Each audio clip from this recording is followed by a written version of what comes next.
Birshut HaRabbanim, on est déjà à la fin de la deuxième semaine de Chodesh Elul, Chodesh HaRachamim ve'Aselichot. Est-ce qu'on a pris conscience que veut dire Chodesh Elul?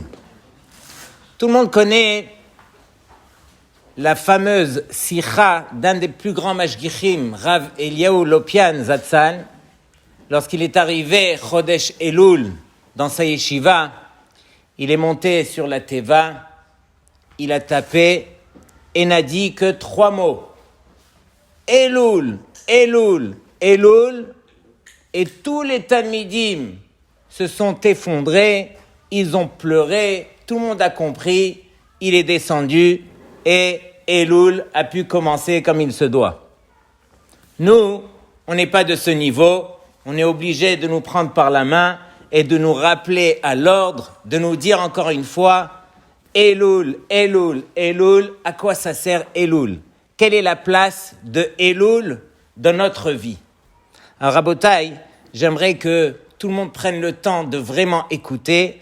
Je n'ai que moins de 15 minutes, mais j'espère que ces paroles vont rentrer dans le cœur de chacun pour que Elul prenne la place comme il se doit dans le cœur de chacun. J'aimerais rebondir sur les belles paroles de Rav Marciano Shalita de la semaine dernière. Il vous a parlé entre autres de celui qui a pu tuer Béchogeg. La Torah nous dit comme ça, que Réhouven s'est levé tôt le matin, il a réveillé son ami Shimon et tous les deux ils sont partis couper du bois avec une hache. Et voici que le malheureux Réhouven, en coupant du bois avec sa hache, alors il y a le barzel qui est sorti et qui a atteint la gorge de Shimon et qui a tué Shimon Béchogeg. La Torah lui dit, toi Réhouven, tu vas vite courir vers une des villes refuges, Ir Miklat, pour aller te cacher avant qu'il y ait un Goel Hadam, avant qu'il y ait un de la famille de Shimon qui aimerait venger le sang de Shimon, chose qu'il a le droit de faire. Et donc, on va demander à Réhouven d'aller se cacher dans une des villes refuges. Et donc, le passou qui nous dit comme ça, Vacher Lotzada, celui qui n'a pas eu la kavana de tuer. Veha Elohim inna leyado. Et Akadosh Baruch Hu, il lui a amené devant lui donc la possibilité de tuer. Donc ça s'est passé ainsi. Vesamti lecha makom. Hachem il dit, et je mettrai devant toi un endroit, Asher Yanus Shama, où là-bas tu pourras t'enfuir. Et donc, Akadosh Baruch Hu, il s'adresse à chacun d'entre nous. Pendant toute l'année, malheureusement, le rov des averot qu'on transgresse, ce sont des averot qu'on transgresse Béchogeg. De deux choses l'une, si Béhémet, on était conscient de la avéra, on ne l'aurait pas transgressé. Ou si on était conscient de la gravité de la avéra, alors Vaddaï qu'on ne l'aurait pas transgressé. Mais malheureusement, on est qui on a nos faiblesses, et Dieu seul sait combien est-ce qu'on transgresse, ne serait-ce que en commençant par les brachot. Est-ce que Béhémet, on a conscience c'est quoi faire une bracha, quelle srout on a de pouvoir parler avec Hachem et de faire une bracha? Je fais une parenthèse. Le Rosh Yeshiva de Porat Yosef, Rav Yehuda Tzadka Zatzal, chaque année, Erev Rosh Hashanah, chaque année à Porat Yosef pendant 30 ans, il prenait les talmidim, les asseyait, Rabotai, vous voulez mériter le din cette année, faites attention aux brachot. Chaque jour, on fait plus d'une centaine de brachot.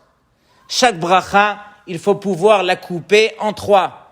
Baruch Ata Hashem, Elokeinu melech ha'olam, she'akol nהיה bidvaro. Et ainsi de suite. Prendre conscience, une bracha, c'est une bracha.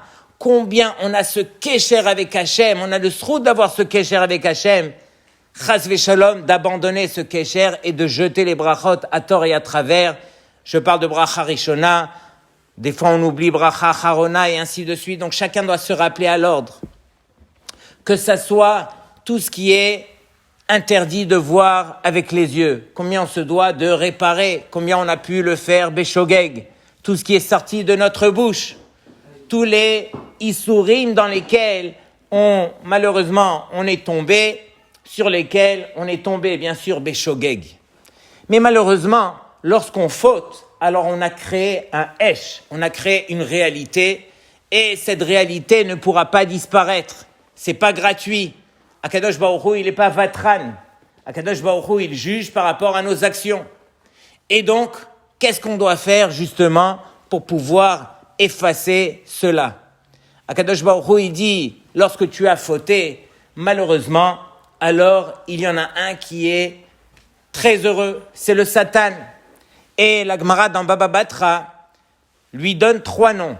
Hua Satan, Hua Yetzer Hara, Hu Malach Hamavet.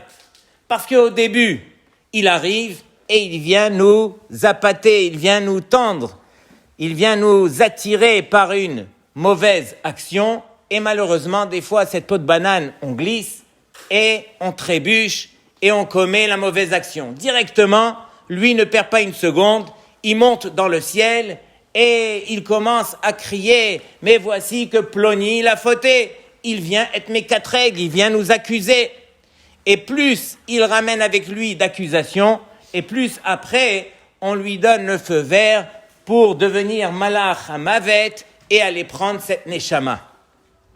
Akadosh Baruch Hu, il dit « Je vais te donner la possibilité d'aller te cacher, te réfugier, parce que si je ne te fais pas cette ir miklat, alors tu ne pourras pas t'en sortir.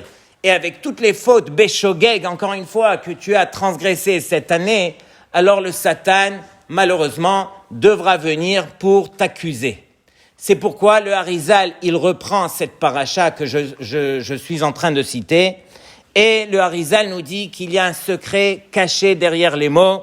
C'est marqué Inna leyado vesamti lecha, que je viens de citer, Aleph leyado lamed, Vav samti lecha, lamed, ça fait le mot Elul.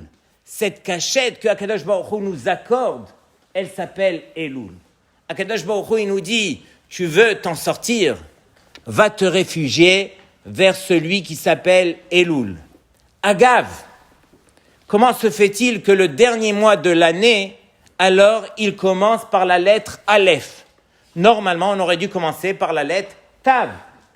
Autre contradiction, c'est que le premier mois de l'année, Tishri, commence par le Tav. J'ai un tirout pour le Tav. Tishri, pourquoi est-ce qu'il commence le premier mois de l'année? Pourquoi est-ce qu'il commence par un Tav? Parce que, sauf Ma'aseh, B'marshava Tehila, qui veut dire que si Behemet, on veut réussir Tishri, alors on doit se donner des objectifs. C'est uniquement l'objectif du départ, alors qui Behemet sera ma finalité. Lorsque j'arrive le jour de Rosh Hashanah, alors je me trace, je vise un objectif, et c'est celui-ci que je vais atteindre si Behemet, je suis prêt depuis le premier Tishri à arriver. Mais la question se pose pour Elul, pourquoi commencer par un Aleph? Alors, Rabotai, il faut réaliser que pour nous, les Béné Israël, Akadosh Baruch Hu nous donne un srout incroyable. Chaque année, le dernier mois de l'année, Bedavka, on va avoir le srout de reprendre ce Aleph, de reprendre les bases à zéro, de se remettre en question, de se remettre devant Hachem et de dire, voici, j'ai laissé passer toute l'année, il me reste un mois de l'année pour me reprendre, pour me remettre en question encore une fois et reprendre les bases. Essayer de voir qui je suis. Quelles sont les choses que je me dois de corriger? Quelles sont les choses que je peux améliorer? Et ainsi de suite. Donc ce Aleph de Elul, c'est ça le début de l'année pour nous.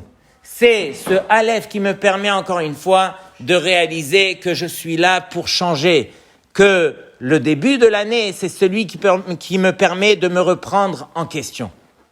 Et donc je reviens, le Harizal nous dit que notre cachette, la cachette que Akadosh Baruch Hu nous a accordée, qui s'appelle Elul, c'est une cachette qui est merveilleuse, qui est magnifique, à condition qu'on en profite. Et qu'est-ce qu'il faut faire quand je me trouve dans cette cachette qui s'appelle Elul? Alors je me dois de prendre quelque chose que je n'ai pas l'habitude de faire pendant toute l'année, une chose que je vais chérir, que je vais garder et que je vais montrer à Hachem, voici l'effort que je suis prêt à faire pour toi Hachem. Et donc là, j'aimerais partager avec vous une histoire qui a fait beaucoup de bruit en Eretz Israël, une histoire qui s'est passée il y a 3 semaines, pendant la dernière semaine du Ben Azmanim. Il y avait un Avrer dont la femme lui a dit, regarde, mercredi dans la semaine, ils ont organisé à Tibériade, ils ont organisé un endroit pour les femmes où on peut aller se baigner. Alors, l'Avrer, il lui dit, bien sûr, ma femme, je t'accompagne. Et donc, il est parti, il a accompagné sa femme pendant quelques heures s'est mise à nager là-bas, et lui, il attendait, c'était en fin d'après-midi, et tout de suite, il entend en fin d'après-midi, il entend « minche, minche ». Et donc, il dit « c'est vrai, c'est bientôt l'heure de l'ashkia, je vais aller faire mincha ». Mais le problème, c'est que lui, il a pris sur lui, pendant toute l'année, il a pris une mitzvah. D'après le Shulchan Aruch, avant de faire n'importe quelle tefila, on se doit de faire netilat yadayim, sans bracha bien sûr, hikon nikrat elokecha Israël, et donc on fait netilat yadayim pour se préparer à faire la tefila. Et lui, toute l'année, il a fait cela. Or, il se trouvait devant le lac, et il ne pouvait pas, bien sûr, atteindre l'eau, et il a dit, mais comment je vais faire netilat ? Bon, on laisse tomber. Et là, il se rappelle à l'ordre, et il dit, c'est dommage. Toute l'année, cette mitzvah m'a accompagné. Et donc, il enlève ses chaussures, vite, ses chaussettes, retrousse son pantalon, et il fonce dans l'eau, il prend un verre, et il commence à faire netilat. Au moment où il fait netilat, il voit une main sortir de l'eau. Quoi ? Et quelques secondes après, il voit la figure d'une jeune fille sortir de l'eau. Et là, directement, il plonge dans l'eau, il fait sortir la fille. Cet Avrer faisait partie de Hatzalah, il a pu lui donner les premiers soins, il a fait sortir l'eau, elle s'est mise à respirer, et tout de suite après, il entend Rivka, c'était la mère de la fille qu'il avait appelée. Cette fille s'était perdue, une jeune fille qui était tombée, elle a dû glisser, elle s'est noyée. Cette Rivka, elle va grandir, elle va se marier, elle aura des enfants, des petits-enfants, tout ça sur le compte de qui ? Sur le compte de cet Avrer qui lui a pris ne serait-ce qu'une mitzvah, qui à la limite n'est pas une mitzvah des plus officielles, ok, c'est un détail. Mais regardez Rabotai, quand on fait la chose pour Hachem, combien cette chose nous accompagne, nous protège. C'est ça la bracha de Elul. Quand on va arriver dans cette cachette qui s'appelle Elul, si on prend ne serait-ce qu'une chose qu'on doit prendre avec nous, alors Rabotai, si on accorde de l'importance pour faire la volonté d'Hachem, c'est cette chose qui nous protégera. Et Rabotai, on se doit de faire ne serait-ce qu'une chose, Ben Adam la Havero, Ben Adam la Makom. Regardez, il nous reste encore environ 2 semaines avant Rosh Hashanah, que chacun d'entre nous prenne le temps de s'asseoir avec soi-même et de faire un petit cheshbon nefesh et d'écrire sur un papier, voici les choses que je fais bien, voici les choses que je peux améliorer, voici les choses que je prends sur moi. Donc Rabotai, prenez ces paroles avec vous. Elul, c'est notre Ir Miklat qui va nous accompagner et qui nous permet de reprendre, de recharger les batteries chaque année. Shabbat Shalom et Kulchem.